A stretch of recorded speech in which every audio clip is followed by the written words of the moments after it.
نحمدہ ونصلی علی رسول الکریم اما بعد فاعوذ باللہ من الشیطان الرجیم بسم اللہ الرحمن الرحیم الف لام میم صدق اللہ العظیم۔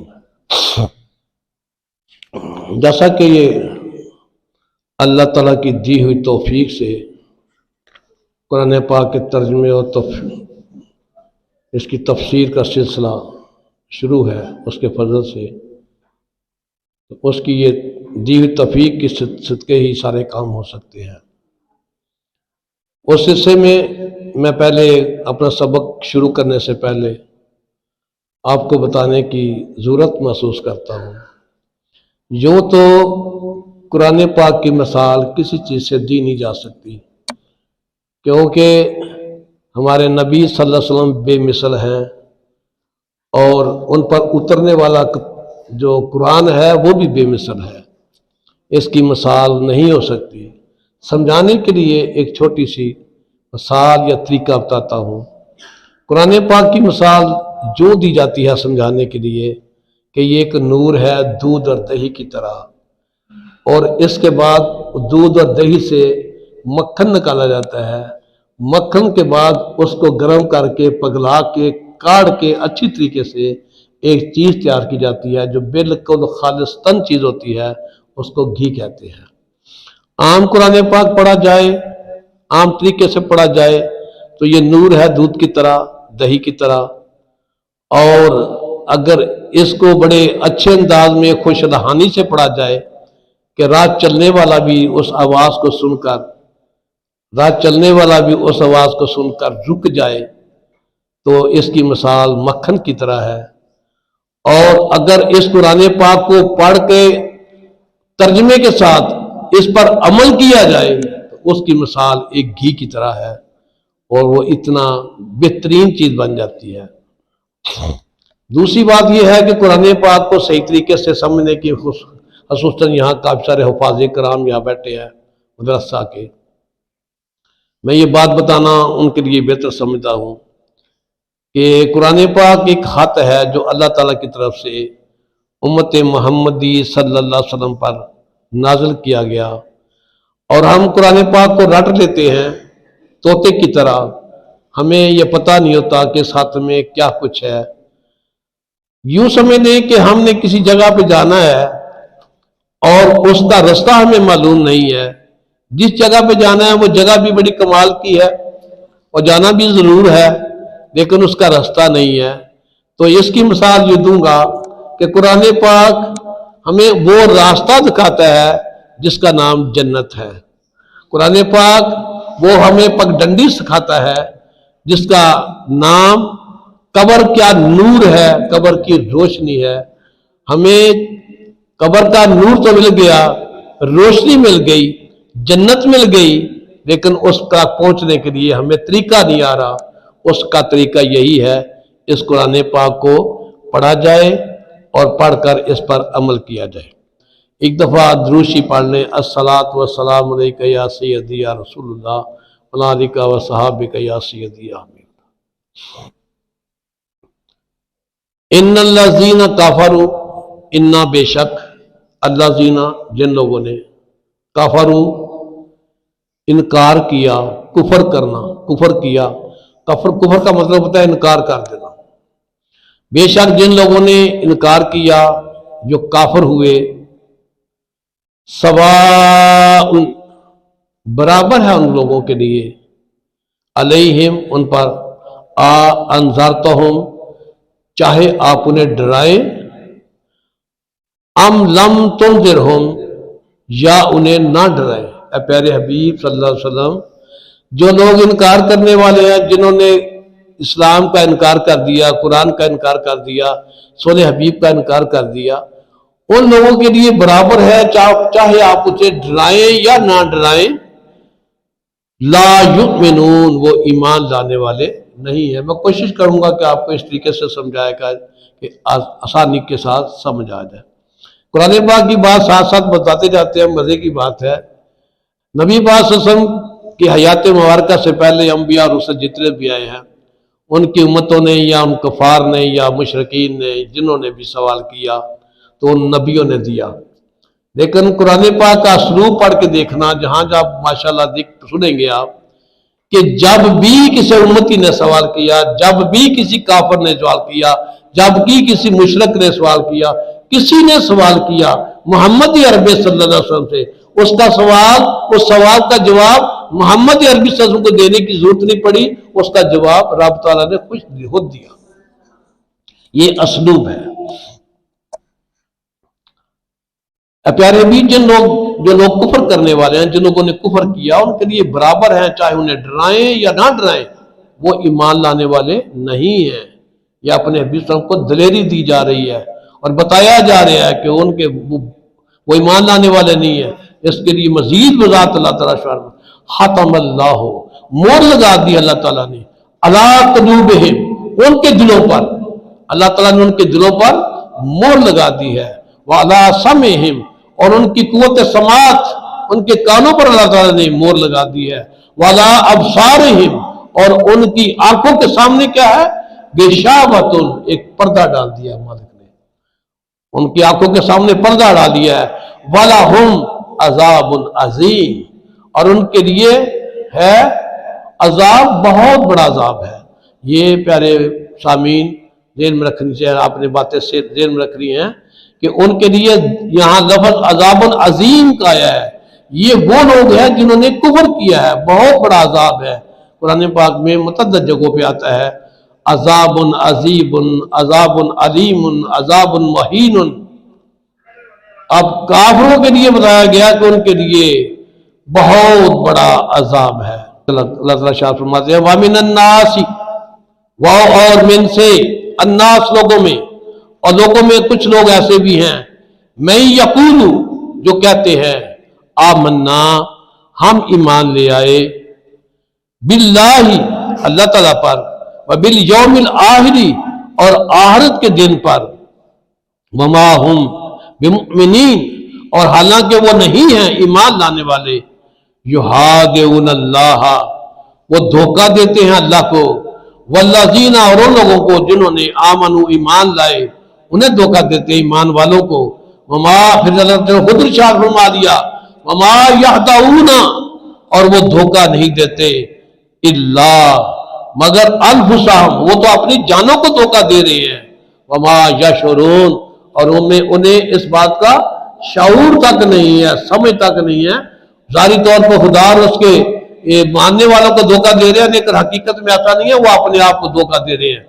فی قلوبہم، فی میں قلوب میں دل، ہم ان کے دلوں میں ہے مرض، بیماری ہے. یعنی ایسے دل جو خدا اور رسول پر ایمان لانے والے نہیں ہیں، وہ دل بیمار ہے. یہ فیصلہ رب تعالیٰ کا ہے، ان کے دلوں میں بیماری ہے. فزادہ کر دیا ہم اللہ، ان کے لیے اللہ تعالیٰ نے مرضن، بیماری کو، وَلَهُمْ، اور ان کے لیے ہے عذاب علیم، دردناک قسم کا عذاب ہے. اب میں آپ کو تھوڑی سی بات ساتھ بتاؤں. تھوڑی دیر پہلے میں نے جو پڑھی آیت کریمہ اس میں لکھا تھا عذاب عظیم. اس وقت بات تھی کافروں کی، اس وقت بات کافروں کی ہو رہی تھی، تو ان کے لیے اللہ تعالیٰ نے عذاب عظیم، دردناک، ان کا لیے عذاب جو ہے وہ یعنی بہت بڑا عذاب بتایا، بہت بڑا عذاب ہے. لیکن اس کے بعد انہوں نے تو نکار کر دیا تھا نا، ان کے لیے عذاب عظیم کا کلام ہے. اور جن لوگوں نے حضور کو مانا اور ماننے کے بعد یہ کہا کہ ہم ایمان لے آئے آخرت پر، ہم اللہ کو مان گئے ہیں، اور حضور صلی اللہ علیہ وسلم کے ساتھ منافقت کر رہے تھے، ان کے اللہ تعالیٰ نے جو عذاب کا لفظ بولا ہے وہ عذاب علیم کہا ہے کہ دردناک قسم کا عذاب ان کو دیا جائے گا. وَلَهُمْ عَذَابٌ عَلِيمٌ، ان کے لیے عذاب ہے دردناک قسم کا، بِمَا كَانُوا يَكْذِبُونَ، اس کی وجہ یہ تھی کہ وہ جھٹلایا کرتے تھے، اسلام کو جھٹلانے والے تھے، دھوکہ دینے والے تھے، انکار کرنے والے تھے. وَإِذَا قِيلَ لَهُمْ، اور جب انہیں کہا جاتا ہے لا تفسدوا فی الارض، نہ فساد برپا کرو زمین پر، قالوا، وہ کہتے ہیں انما بے شک نحنو ہم ہیں مصلحون اصلاح کرنے والے، ہم ہی تو ہیں جو اصلاح کرنے والے۔ جب انہیں کہا جاتا ہے کہ تم زمین پر فساد برپا کرو تو کہتے ہیں نہیں نہیں ہم تو اصلاح کرنے والے ہیں معاشرے کی۔ الا خبردار، انہم وہ ہیں، ہم المفسدون فسادی لوگ، بے شک وہ فسادی لوگ ہیں، ولیکن اور لیکن لا یشعرون انہیں شعور تک نہیں ہے، انہیں سمجھ تک نہیں ہے، وہی تو فسادی ہے۔ وَإِذَا قِيلَ لَهُمْ، جب انہیں کہا جاتا ہے انہیں یہاں آمنو ایمان لاؤ، کما آمن الناس جس طرح کے ایمان لائے لوگ دوسرے، جب انہیں کہا جاتا ہے کہ اس طرح ایمان لاؤ جیسے کہ دوسرے لوگ ایمان لائے ہیں، قالو وہ کہتے ہیں انؤمنو کیا ہم ایمان لائیں، کما امن السفہاء جس طرح کے ایمان لائے بیوقوف لوگ، وہ دوسرے مسلمانوں کو بیوقوف کہہ رہے ہیں کہ کیا ہم اس طرح ایمان لائیں جس طرح کے بیوقوف ایمان لائے ہیں۔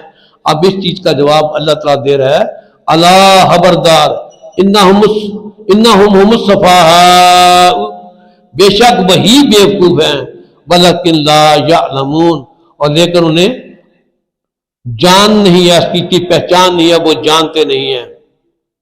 وَإِذَا لَقُوا الَّذِينَ آمَنُوا اور جب وہ ملتے ہیں ان لوگوں سے جو ایمان لائے ہیں، قالوا وہ کہتے ہیں آمنا ہم ایمان لائے، یعنی ایمان والوں کے ساتھ ملتے ہیں تو کہتے ہیں کہ ہم ایمان لے آئے ہیں۔ وَإِذَا خَلَوْا إِلَىٰ شَيَاطِینِهِمْ اور جب تنہائی کرتے ہیں، تنہائی میں ملتے ہیں اپنے شیطانوں کے ساتھ تو کیا کہتے ہیں، قالوا کہتے ہیں انا معکم ہم تو تمہارے ساتھ ہیں، انما بے شک نحن ہم ہیں مستہزئون ان کے ساتھ مذاق ٹھٹھا کرنے والے، مذاق کرنے والے، استہزاء کرنے والے ہیں۔ اللہ یستہزئ بہم اللہ تعالیٰ مذاق کرتا ہے ایسے لوگوں سے، ویمدہم اور ڈھیل لیتا ہے انہیں فی طغیانہم سرکشی میں، اور اللہ تعالیٰ انہیں بغاوت میں سرکشی میں ڈھیل دے رہا ہے، چاہے تو ایک سیکنڈ میں تنکا لگایا اور تباہ و برباد کر دے، لیکن اللہ تعالیٰ انہیں ڈھیل دے رہا ہے۔ یا معہون وہ سرکشی میں ڈھیل دے رہا ہے۔ اولئک پھر اللہ فرمایا اولئک یہی وہ لوگ ہیں اللہ جنہوں نے اشتراؤ خرید لیا ہے الضلالۃ گمراہی کو بالخدا ہدایت کے بدلے میں، یہی وہ لوگ ہیں جنہوں نے ہدایت کے بدلے میں گمراہی خرید لی ہے۔ ہمارا بہا تجارتہم اور نہیں نفع پہنچائے گی انہیں ان کی تجارت، وما کانوا مہتدین اور وہ ہدایت پانے والے نہیں بنیں گے۔ مثلہم پھر اللہ تعالیٰ شاہ فرمایا کہ ایسے لوگوں کی مثال ایسے ہے کمثل الذی استوقد نارا ان لوگوں کی طرح ہے جیسے کسی نے آگ جلائی ہو، فلما اضاءت کہ جب وہ آگ جل گئی، اضاءت جب اس نے آگ نے ضیاء دے دی، روشنی دے دی، ما حولہ اپنے ارد گرد کی جگہ کو، تو پھر جب روشنی ہو گئی تو پھر کیا ہوا، ذہب اللہ اچک لیا لے لیا اللہ تعالیٰ نے بنورہم اس کی روشنی کو چھین لیا، وترکہم اور انہیں چھوڑ دیا فی ظلمات طریقے میں لا یبصرون کہ وہ دیکھ نہیں سکتے، کہ اللہ تعالیٰ نے انہیں ہدایت کا نور دیا تھا، اس کی روشنی بھی چاروں گرد کی تھی، لیکن اللہ نے ان کا نور چھین لیا ہے اور وہ طریقی میں رہے ہیں، جہالت میں رہے ہیں، کفر میں رہے ہیں۔ معزز سامعین، دنیا میں بہترین نعمت ایمان کی دولت ہے، اور جس کو ایمان مل گیا اس سے بڑھ کر اس کو خوش قسمتی اور کوئی نہیں ہو سکتی۔ دنیا میں بہترین دولت ایمان کی دولت ہے، اور آخرت میں بہترین دولت اللہ تعالیٰ کا دیدار ہوگا۔ سمن بہرے ہیں، بکمن گونگے ہیں، عمین اندھے ہیں، فہم لا یرجعون اور ایسے ہیں کہ پلٹ کے آنے والے نہیں ہیں۔ کتنا بڑا عذاب ہے، کتنی بڑی ان کے لیے یہ توہین ہے، ایسوں پر اللہ تعالیٰ نے کتنا غضب نازل فرمایا ہے۔ وہ بہرے ہیں، سن نہیں سکتے، سب کچھ سنتے ہیں لیکن سننے کی حقیقت نہیں جان سکتے، بکمن گونگے ہیں، بول نہیں سکتے، پتہ نہیں ہے، عمیون اندھے ہیں، فہم لا یرجعون پس وہ پلٹنے والے نہیں ہیں، اسی طرح کہ وہ بہرے گونگے اور اندھے رہیں گے۔ اور کسیب یا ان کی مثال ایسے ہے، اس پانی کی طرح ہے، من السماء جو پانی اترتا ہے آسمان سے، فیہ ظلمات اس پانی میں تاریکی ہوتی ہے، رعد اور بجلی کی کڑک ہوتی ہے، رات میں نے کڑک کو کہتے ہیں، وہ برقن اور بجلی ہوتی ہے۔ جب اس بادل کا نقشہ کھینچے جا رہا ہے، اللہ تعالیٰ فرماتے ہیں کہ بارش تو ہو رہی ہے لیکن اس بارش میں کڑک بھی ہے، تاریکی بھی ہے، کڑک بھی ہے، بجلی بھی ہے۔ رات کا سما ہو، تاریکی کا سما ہو تو اس میں تاریکی بھی ہو، کڑک بھی ہو، بجلی بھی چمکے تو پھر ڈر لگتا ہے نا، تو پھر کیا کرتے ہیں، یا جعلونا وہ رکھ لیتے ہیں، اصابعہم اپنی انگلیوں کو، فی میں اذانہم اپنے کانوں میں، وہ اپنے کانوں میں انگلیوں کو ٹھوس لیتے ہیں، من السوائی کے حذر الموت موت کے ڈر سے بچنے کے لیے، موت کے ڈر سے وہ اپنی انگلیوں کو اپنے کانوں میں رکھ لیتے ہیں۔ واللہ محیط بالکافرین اور اللہ تعالیٰ گھیرے میں لیے ہوئے ہے تمام کافروں کے۔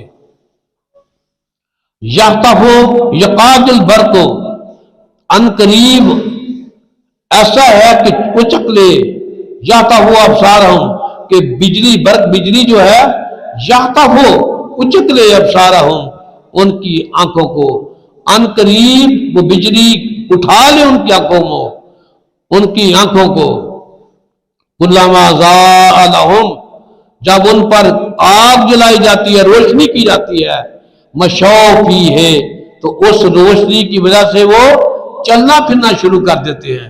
جب ان لوگوں پر جب بجلی چلتی ہے نا، جب روشنی ہوتی ہے تو جب اس روشنی میں وہ چلنا پھرنا شروع کر دیتے ہیں۔ وَإِذَا أَظْلَمَ عَلَيْهِمْ اور جب ان پر تاریکی کر دی جاتی ہے، قاموا تو وہ کھڑے ہو جاتے ہیں۔ وَلَوْ شَاءَ اللَّهُ اور اللہ چاہتا لَذَهَبَ بِسَمْعِهِمْ تو اللہ چھین لیتا، لے جاتا ان کی طاقت کو، وَأَبْصَارِهِمْ اور ان کی دیکھنے کی طاقت کو، ان اللہ علی کل شیء قدیر بے شک اللہ تعالیٰ ہر چیز پر قدرت رکھنے والا ہے۔ معزز سامعین، خوش قسمت ترین وہ گھڑیاں ہیں، خوش قسمت ترین وہ جگہ ہے جہاں قرآن پاک پڑھا جاتا ہے، اور خوش قسمت ترین وہ گھڑیاں ہیں جہاں گھڑیوں میں بیٹھ کر ہم اس قرآن پاک کو سنتے ہیں۔ انشاءاللہ یہ لمحات اللہ تعالیٰ کی بارگاہ قدس میں مول ڈالیں گے، اور یہ لیکن اس سے بہت بہترین طریقہ یہ ہے کہ اور لوگوں کو دعوت دیں، وہ بھی فیض یاب ہوں، وہ بھی آ کے سنیں۔ 24 گھنٹے ہم اپنی زندگی گزارتے ہیں، ان 24 گھنٹوں میں ہمارا دین کے لیے کیا کام ہے، کیا خدمات ہیں، ہمیں اس اپنے بجٹ بنانا چاہیے اپنے 24 گھنٹوں کا ٹائم کا۔ کیا ہم اپنے دین کو، میری بات غور سے سنیے گا، کیا ہم اپنے دین کو یہ سمجھتے ہیں کہ ہم نے 5 وقت کی نمازیں پڑھ لی تو یہ ہمارا دین مکمل ہو گیا، یا سال میں 1 ماہ کے روزے رکھ لیے تو ہمارا دین مکمل ہو گیا، کیا ہم نے زکوٰۃ اگر کسی پر فرض ہے تو دی؟ نہیں، ایسی بات نہیں ہے۔ اب 24 گھنٹوں میں ہم نمازیں پڑھیں تو سارے نمازیں 1 گھنٹے ہیں، 1 گھنٹہ صرف لگتا ہے 5 نمازیں ادا کرنے میں۔ کیا ہم نے 24 گھنٹوں میں سے 1 گھنٹہ اللہ تعالیٰ کی عبادت کی، اور کیا ہم نے دین کا حق ادا کر دیا نمازوں کا؟ نہیں۔ یعنی ہر لحظہ مومن کی نئی شان، نئی یان، گفتار میں، کردار میں اللہ کی برہان۔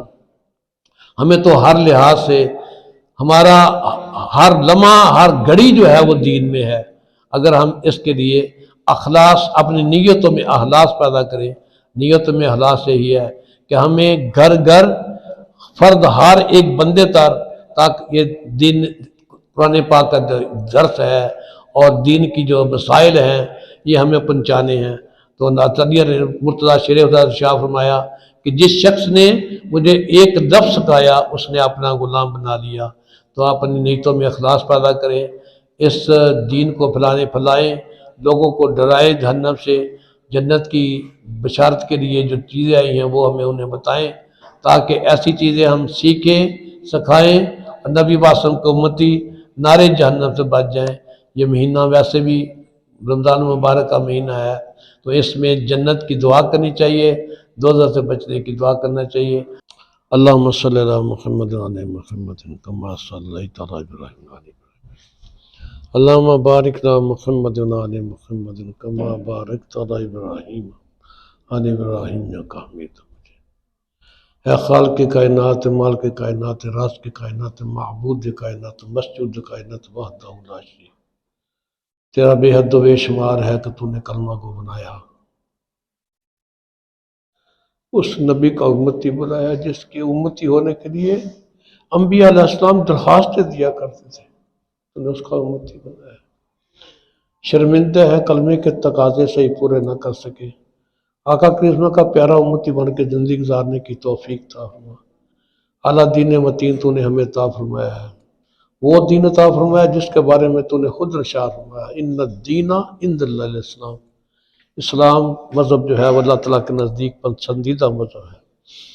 تم نے وہ کتاب الہامی کتاب عطا فرمائی ہے جو تمام کتابوں کی سردار کتاب ہے۔ یا اللہ ہمیں سچا پیارا مسلمان بن کے، آقا کے رضا کا پیارا امتی بن کے اس دین متی پہ عمل کر پیرا ہونے والا بنا۔ یا اللہ ہمارے ذمہ کام تھا یہ کہ ہم دیر تیرے دین کی تبلیغ کرتے، غفلت میں زندگیاں گزاری ہیں، معاف کر دینا۔ خود بھی با عمل زندگی گزارنے کی توفیق عطا فرما، دوسرے لوگوں کو بھی عمل کرنے کی تاکید کرنے والا بنا، تبلیغ کرنے والا بنا۔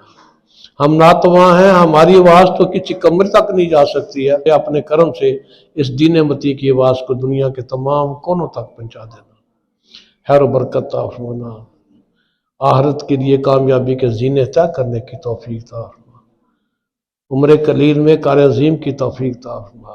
زندگی میں کوئی ایک ایسا کام لے لے جو تو اور تیرے سونے حبیب کو پسند آ جائے، ہماری دنیا و آخرت سمر جائے۔ یا اللہ ہماری دعا کو قبول فرما، جس نیت سے، جتنی محبت و خلوص سے لوگ یہاں شامل ہوئے ہیں، سب کی حاضری قبول فرمانا، اجر عظیم سے نوازنا، دارین کی نعمتیں لوٹنے کی توفیق عطا فرمانا۔ یا اللہ حق بات کہنے، سننے، سنانے، عمل کرنے کی توفیق عطا فرما۔ صلی اللہ